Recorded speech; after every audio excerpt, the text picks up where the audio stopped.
La pedra d'un poble, de Montserrat Cebrián i Ivonne Fuster.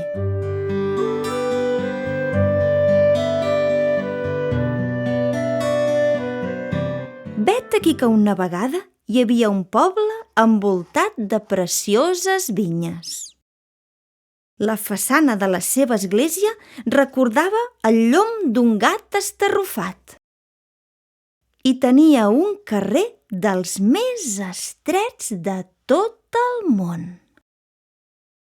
Ara fa 100 anys, els seus habitants eren gairebé tots pagesos i es dedicaven a conrear les terres que estimaven. Dos estrangers i de casualitat, de vegades això passa, els van fer descobrir la riquesa que s'amagava dins les seves muntanyes. Es tractava d'una pedra clara que deixava passar la llum. Semblava increïble! De seguida es va saber que, treballant-la, podia tenir molts usos. La gent d'aquell poble, eixerits i emprenedors de mena, van decidir aprofitar allò que la muntanya els regalava i van començar a treure pedra, a treballar-la i a vendre-la per guanyar-se millor les garrofes.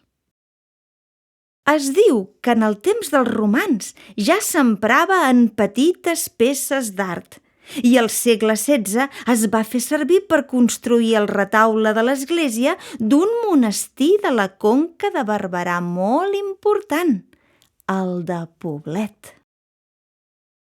L'any 1917 van néixer els primers tallers artesans, de moment menuts i als baixos de les cases, però de mica en mica van anar fent-se grans i en van ser més i més. Fins a 43 tallers hi va haver en aquell poble al llarg del temps i més de 300 persones hi van treballar. Després de la terrible guerra que durà 3 anys, amb aquella pedra es van fer altars i escultures religioses, ja que les batalles havien destruït moltes esglésies. Quan ja no hi va haver tanta necessitat d'aquesta mena de peces, va arribar el turisme. Visitants d'altres pobles i països que apreciaven la màgia d'aquesta pedra. Tots volien tenir-ne una mostra en forma de gerro, de cendrer, de columna, de record d'aquella terra envoltada de vinyes banyades pel sol. Els anys van anar passant i cada cop hi havia menys encàrrecs. La majoria de tallers van anar tancant, però els que van perviure es van fer més grans, es van modernitzar i van continuar exportant arreu. Avui en dia, doncs, 100 anys després, encara hi ha artesans que continuen treballant aquesta pedra i fent-ne obres d'art. Podeu trobar-la convertida en mobles, llums, joies i per tot el món.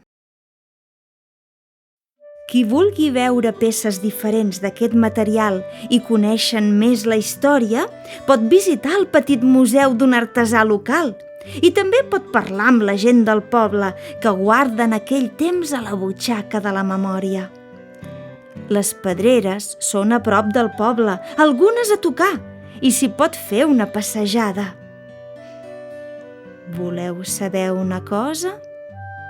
Sé del cert que la muntanya està molt satisfeta d'haver pogut ajudar la seva gent durant tant de temps. Ara li ha arribat l'hora de reposar i gaudir encara més dels dies i les hores.